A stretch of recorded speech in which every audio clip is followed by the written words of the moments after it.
Hello friends, welcome to my channel. আমরা অনেকেই দেখেছি যে নেল আর্ট করার জন্য অনেক অনেক রকম ডট পেন মতো পাওয়া যায়। সেটা দিয়ে ডিজাইন করলে খুব সুন্দর একটা লুক আসে নখে, কিন্তু সেটা কিনে তারপরে নেল আর্ট করতে গেলে অনেকটা এক্সপেন্সিভ হয়ে যায়। সবার পক্ষে হয়তো সেটা কেনা সম্ভবও হয় না, কারণ ওই টুলগুলো একটু দাম নেয়, বেশ ভালোই একটু দাম নিয়ে নেয়।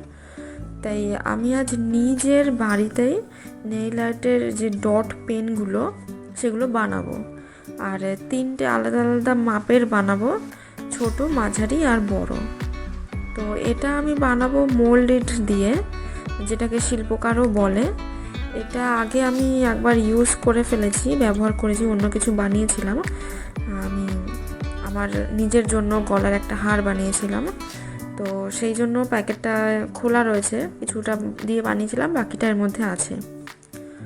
তো প্যাকেটটা খোলাই আছে ওই জন্য, তবে ভেতরের জিনিসগুলো ভালো করে আমি আটকে রেখেছিলাম, কারণ হাওয়া পেলে এগুলো শুকিয়ে নষ্ট হয়ে যাবে, মানে শুকিয়ে একদম শক্ত হয়ে যাবে, তারপরে আমি পরে আর ব্যবহার করতে পারবো না। তো সেই জন্য আমি এটাকে ভালো করে প্যাকেট করে রেখেছিলাম। ভিতরে 2 রকমের প্যাকেট আছে, আর এই দুটোই একটু একটু করে নিয়ে, মানে সমান পরিমাণে নিয়ে ভালো করে মিশিয়ে তারপরে বানানো শুরু করব।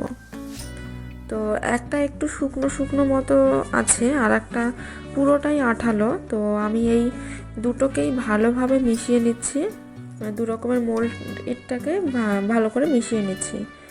ভালো করে মিশিয়ে যত ভালো করে মেশাবো জিনিসটা তত ভালো হবে।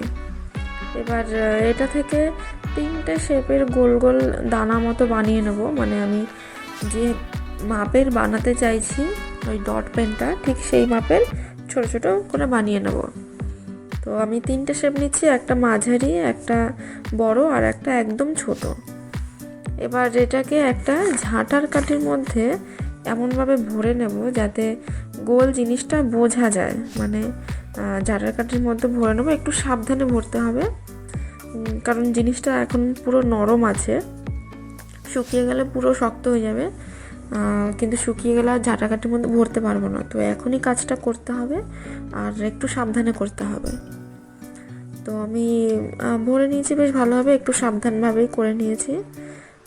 তো এবার পুরনো একটা পেন নেব এবং এর পেনের পেছনের দিকটায় ঝাঁটার কাঠিটা ভরে দেবো। যে দিকটা মোল্ডেড দেওয়া আছে ঝাঁটার কাঠিতে, তার উল্টো দিকটা ওই পেনের পেছনের দিকে আটকে দেবো, আর বাকিটা মানে আটকানোর জন্য ওটা মোল্ডেড দিয়ে ভালো করে চেপে দেবো।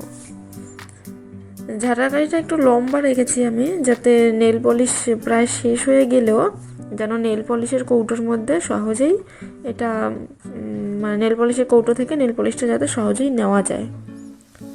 আর পেনের মুখটা ওই রকমই রাখবো, এটা মানে মুখের দিকটা যেখান থেকে কালি পড়তো, এখন কালি নেই, তো ওইটা আমি ওই রকমই রাখবো, কারণ এটা দিয়েও কিন্তু সুন্দর ডিজাইন করা যাবে।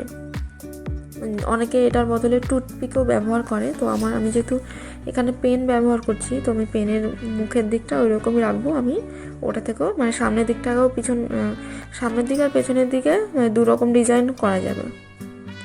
তো এটা এবার পুরোপুরি শুকিয়ে গেছে, আর এর ঠিক 3 রকম সাইজই হয়েছে নেল ডট পেন যেটা বলি আমরা। নেল পলিশের বিভিন্ন রকম শেপ, 3টে শেপই যে হতে হবে তার কোনো কারণ নেই, বেশিও বানানো যেতে পারে। আমি মোটামুটি 3টে শেপই বানিয়েছি, কিন্তু কেনার সময় আমরা অনেকগুলোই শেপ কিনতে পারি, একসাথে অনেকগুলো ডিজাইন থাকে অনেকগুলো শেপের, তো এই 3টে শেপ হলেই যথেষ্ট। তো আমি নেল পলিশ ডিজাইন করেছি এই জিনিসটা দিয়েই, এটা বানানোর পরেই। তোমরা সেটা ডেসক্রিপশন চেক করে ভিডিওগুলো দেখে নিতে পারো এবং দেখে কনফার্ম হতে পারো যে আমি যেটা বানালাম এটা সত্যিই কাজে দেবে। আমি যতগুলো নেল পলিশের ডিজাইন করেছি ভিডিও, সেগুলো সব এই জিনিসটা দিয়েই করেছি। অনেকে হয়তো সাইড ক্লিপ দিয়েও এটা ব্যবহার করে, মানে এই ডট পেনের বদলে সাইড ক্লিপ দিয়েও হয়। সাইড ক্লিপের একটা মাথা এরকমই হয়, একটু গোল মতো ডট মতো থাকে, কিন্তু সেটা তো একটাই সাইজ হবে।